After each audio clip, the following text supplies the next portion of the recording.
Okay, this is going to be my first attempt at a caramel apple cider. It's been a couple of years since I've done a cider. We have 6 gallons of Kroger's brand 100% apple juice, no preservatives. That's going to be our base. To that, for the caramel flavor, we're going to use 4 pounds of dark brown sugar. I've been kind of bouncing around between 4 and 6 pounds, but I think we're going to try it on 4. My yeast is Safe Ale S04. I've had that blooming for about 4 hours, just because I really want to take a run and start at this. We're also going to do 5 tablespoons of super ferment, and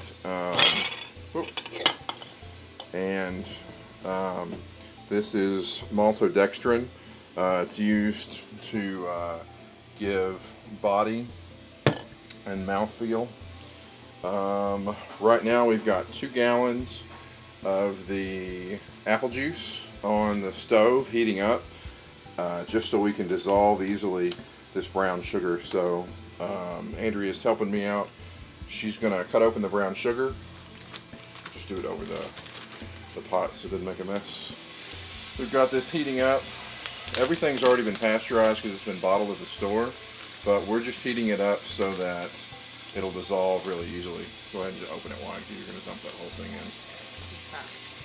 She's already sanitized the knife and all the tools we're going to be working with ahead of time with Star Sand.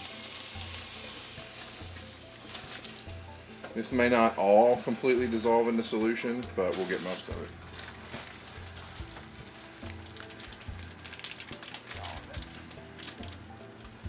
That's close enough.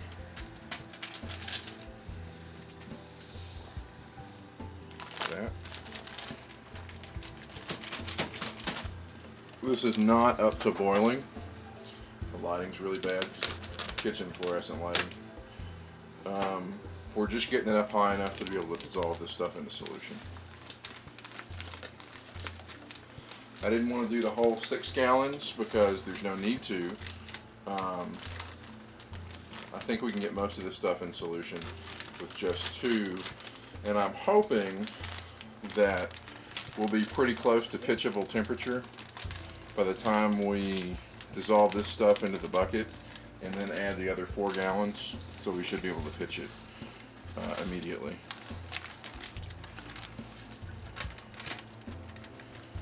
Okay, so alright, since we're already mixing stuff up, go ahead and get 5 tablespoons 5 tablespoons of maltodextrin, and then and add it to the boil? Yeah, it's not boiling, but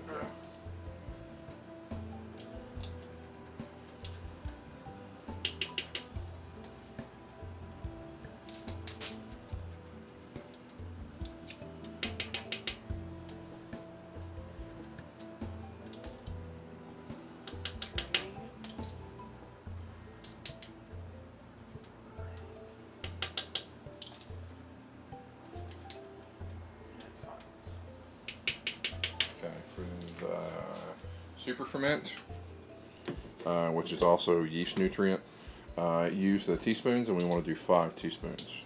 I think I said tablespoons earlier, but you did, yes. Sanitize.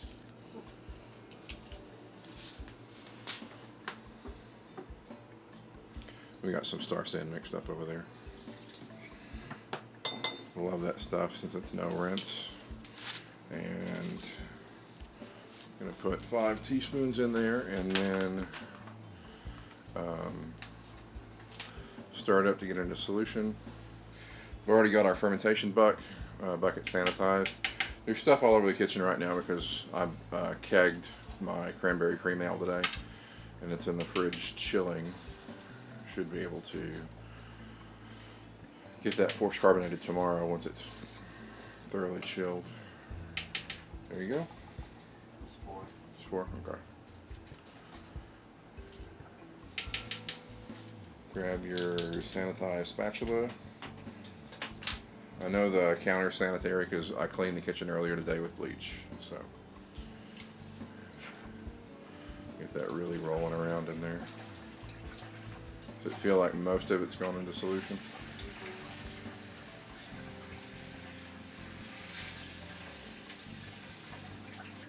How much grit? I'm not feeling much grit, but it's super ferment, and the other one that's still kind of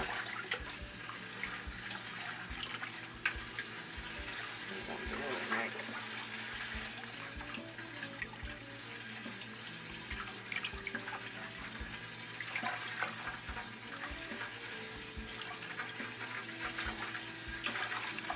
That maltodextrin can be a little pain in the butt to mix sometimes. Why don't you grab that wire whisk and throw it in the sanitizer over there real quick, and then we'll mix up the rest in a bit. Just put that in the sanitizer. We don't want it right this second.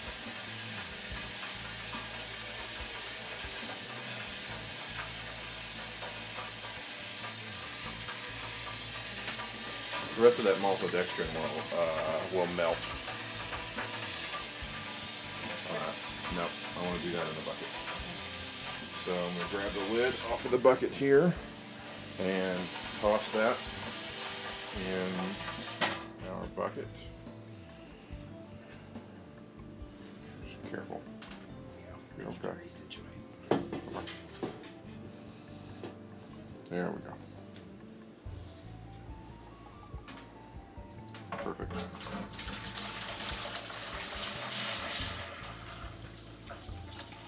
Those little white floaty bits that's the maltodextrin that hadn't completely melted yet.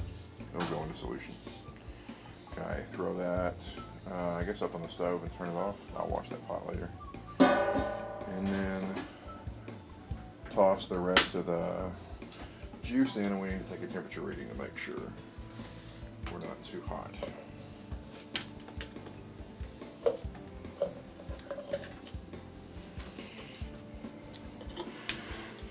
You want to be ideally 80 degrees-ish, 70 to 80 for the yeast before you pitch. I'm opening the other jars here with my left hand as she's pouring. Got it.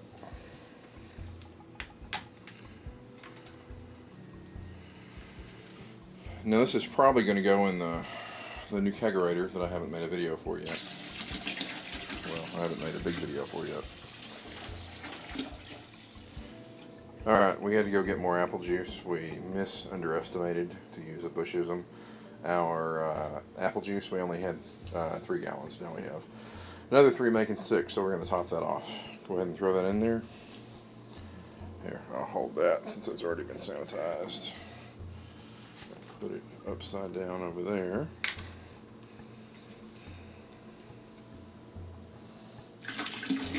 Careful, I'm not splashing it really.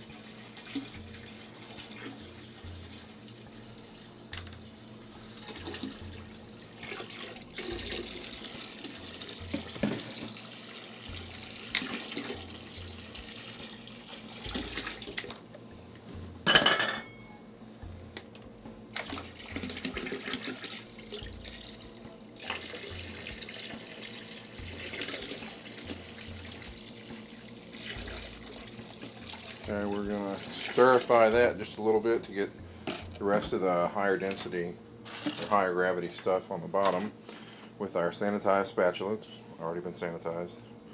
Don't touch it with your fingers. Go ahead. I'm trying not to. Get down all the way with that one. Yeah, just get a good swirl going in there.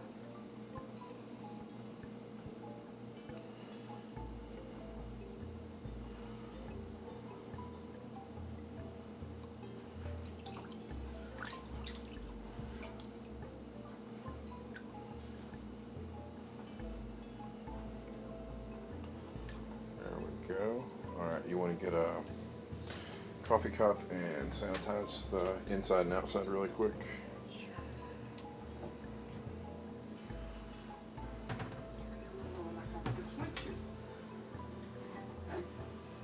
There we go.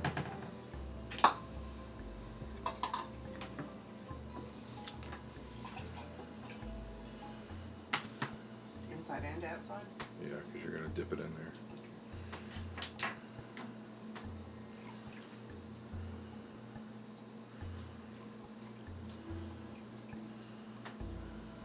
The bottom.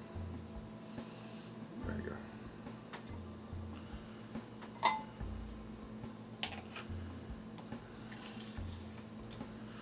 Okay, get you a good 2 cups of that, or whatever it takes to fill up the measuring reservoir. Here, so you're not dripping it everywhere.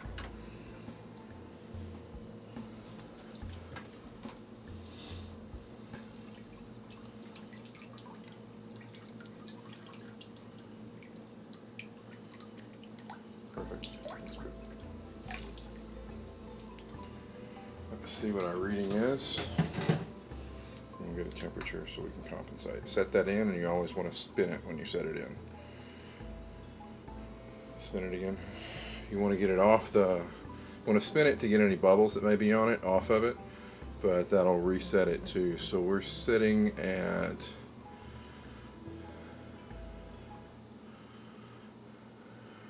40%. 40%. Where do you get that now? We're sitting right at 10% potential alcohol, which is 1.072, 073, somewhere in there. And let's get a temperature reading real quick. Go ahead and throw that back in. Just set that on the counter. Oh, careful.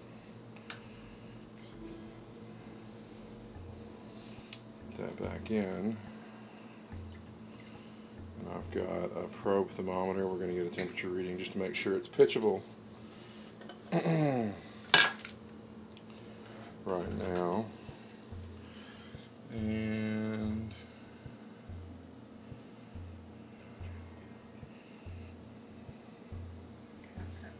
yeah, just hold it for a second. Sitting right at 77 degrees. You can't ask for much better than that. So you guys can see. So what we're going to do is take our sanitized spatula, mix up our pitch blend real quick, or you can use the, yeah, either one. There we go. Now throw that in, and we'll seal it. And in about 30 days, we will have caramel apple cider.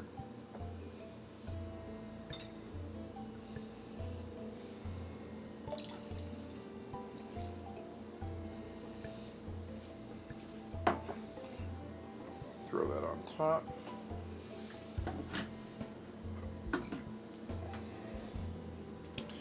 And that's it. I'm going to show you guys, we're going to force carbonate this. I'm going to top off the fermentation lock here real quick, but we're going to force carbonate this when it's done and put it through the kegerator. So.